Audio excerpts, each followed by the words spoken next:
Se você for perguntar na Receita hoje, quem é que topa aí? Vamos organizar os grupos de fiscalização para ir atrás de altas autoridades? Você não vai encontrar nenhum.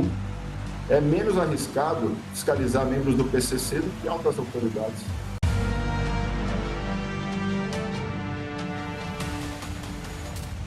Tentar entender o que aconteceu, porque, veja, esses outros cargos, eles têm acessos muito mais simples em termos de informação.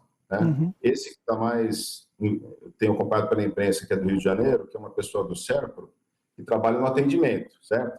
Então, uma pessoa que trabalha lá no atendimento, ela não tem os acessos, não deve ter, tá? Em tese, não deve ter acesso a sistemas que levariam a esses vazamentos de informações que supostamente ocorreram, estão sendo avaliados.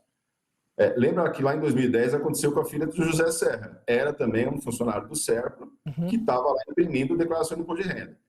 Eu quero crer que não é possível que depois de 16 anos a administração da Receita vai passar por um vexame de ter uma repetição disso. Eu quero crer que não tenha acontecido isso, porque hoje a Receita tem controles. Quando aparece e alguém vai acessar uma pessoa politicamente exposta, e aí sim, André, tem uma diferença que para nós é um pouco estranha, mas todo contribuinte tem direito ao seu sigilo fiscal, não só as autoridades. O auditor confirmou que acessou dados sigilosos da ex-mulher do ministro Gilmar Mendes, parente do ministro Gilmar. Acho que é de uma enteada, né? Uma enteada. Isso. Uma enteada. Agora, o que é acessar os dados? A Receita sabe exatamente o que eu olhei, que tela que eu olhei, se é só aquela telinha inicial que vem o CPF, endereço, data de aniversário, nome da mãe, sabe se eu avancei, se eu olhei, se eu entrei na declaração de imposto de renda ou não, se eu imprimi, se eu dei um print de Mas o que ele acessou, então? Foram dados do imposto de renda dela? O que ele acessou? Não acessou. Ele estava atrás de saber se era ex-esposa, ou seja, só ficou naquela telinha inicial de vínculo, de parente. Entendeu? E isso, André, é de uma declaração de 2008. Ou seja, quem é que vai querer pegar dados de alguém de 2008 para vazar hoje? E outra pergunta, há vazamentos dessa pessoa, supostamente?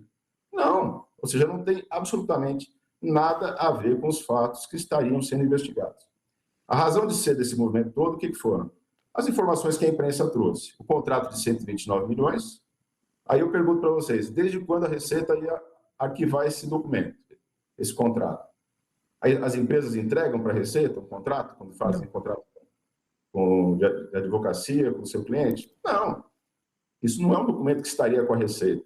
Então, não é da Receita que vazou esse documento. Esse documento pode ter vazado de inúmeros lugares. Do contador, do outro advogado, do gerente do banco, do celular do workário que foi apreendido. Pode ter vazado da Receita, esse documento não vazou. O Lauro Jardim também deu, que a variação patrimonial foi de tanto para tanto, né? Da esposa do ministro Alexandre. Bom, esse dado a Receita podia ter pego, hein? Se ele, por acaso, achou que bateu ali no centavo, ele falou, opa, alguém da Receita passou essa informação. Porque alguém da Receita, com acesso à declaração de imposto de renda da esposa do ministro Alexandre, teria esse acesso. Então, é legítimo que ele pergunte para a Receita, como cidadão, não usando o inquérito das fake news e atropelando o devido processo. Eu lembro na situação quando o senador Flávio Bolsonaro ficou acusando a Receita de ter escarafunchado, bisbilhotado a vida dele. Vocês lembram disso? A Receita fez lá um levantamento e retornou para ele dizendo, não identificamos nenhum vazamento. Isso significa que ninguém tinha acessado o CPF? Ela tinha acessado, mas eram acessos que não tinham levado a nenhum vazamento. Ninguém pode bisbilhotar por motivo fútil nenhum. Não, mas isso é um erro que merece a penalidade prevista de advertência. O que nós estamos vendo é que esse erro foi encaixado num processo tal que a pessoa está com tornozeleira, privação de liberdade, sem processo nenhum anterior, foi levado celular, notebook, e ela não sabe o que está acontecendo. Quer dizer, ela sabe que isso que está acontecendo não tem nada a ver com os supostos vazamentos. Como começou essa investigação? Foi peticionado a Receita pelo Alexandre de Moraes, mas com base em que vazamento? O que foi publicado, ou noticiado que houve a quebra que originou esse pedido, essa devassa? O que a gente sabe são, basicamente, o contrato de 129 milhões, que foi trazido ali pela Malu Gaspar, e a informação do Lauro Jardim da variação patrimonial da esposa. Agora, quando isso é sempre colocado como um ataque à instituição, então coloca todos os ministros, aí coloca o PGR, aí coloca os parentes até não sei qual grau, entendeu? Tanto que essa pessoa, quer dizer, uma enteada, quer dizer, filha da ex-mulher, e estava na lista, tanto que apareceu. Se tiver alguém fazendo como estão levantando, que ele estava imprimindo declarações dos ministros e vendendo, é um vexame enorme para a administração da Receita. Eu quero crer que isso não vá se confirmar, né? Porque, veja, alguém que está lá no CAC Laranjeiras, no Rio de Janeiro, está imprimindo declaração de imposto de renda dos ministros espalhados pelo país. Isso aí era para chamar a atenção muitíssimo. Vai dar o sistema alerta para ele, para todo mundo. Eu acho muito improvável que isso se confirme. Quando apareceu essa confusão, que ele fez, ele reconhece, entendeu? Mas nós precisamos ter um pouco de proporcionalidade.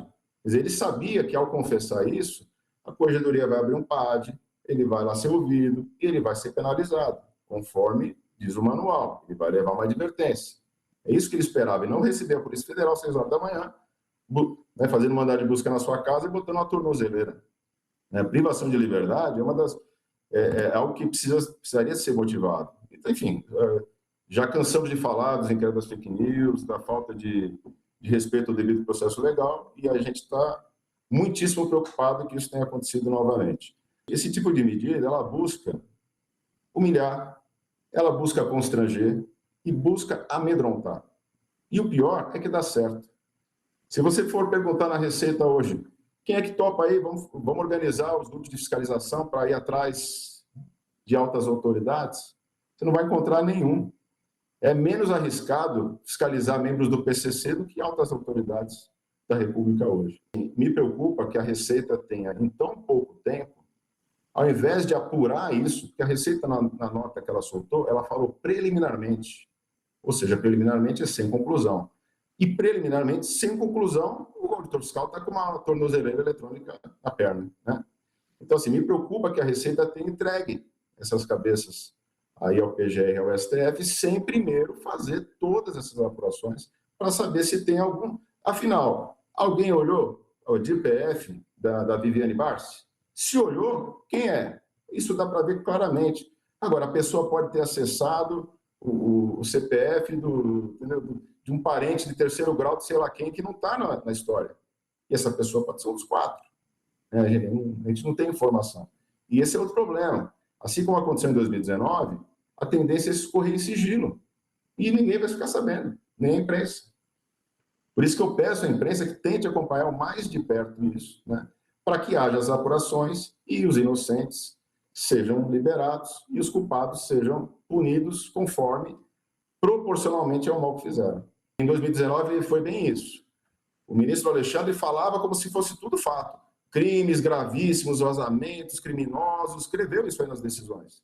2 meses depois, os auditores estavam todos reintegrados, porque não havia nada daquilo. Eles foram acusados do que na época? O senhor pode explicar para o assinante, para relembrar? Eles foram acusados de terem vazado informações do ministro Gilmar Mendes, né, na época. E aí a revista Veja deu isso, o ministro Gilmar ficou muito ofendido, e aí, enfim, aí o inquérito das fake news ainda era recente na época. Uhum. Havia, de fato, uma fiscalização. Veja, ali foi uma situação um pouquinho diferente, com semelhanças e distinções. Havia ali uma fiscalização da Receita sobre 133 pessoas, dentre elas ministros e familiares, e houve ali também a intenção de aproveitar esse pseudo-vazamento para suspender tudo. Tá? Os auditores foram reintegrados 2 meses depois, mas as fiscalizações nunca mais aconteceram. E o efeito disso, concreto, é que na Receita ninguém vai ter coragem de mexer com isso, né? Porque é muito arriscado, como eu disse. Vamos investigar, vamos fiscalizar o PCC, é menos arriscado, né? Porque a mensagem é essa. Não fuça nisso aí que vai ter pancada.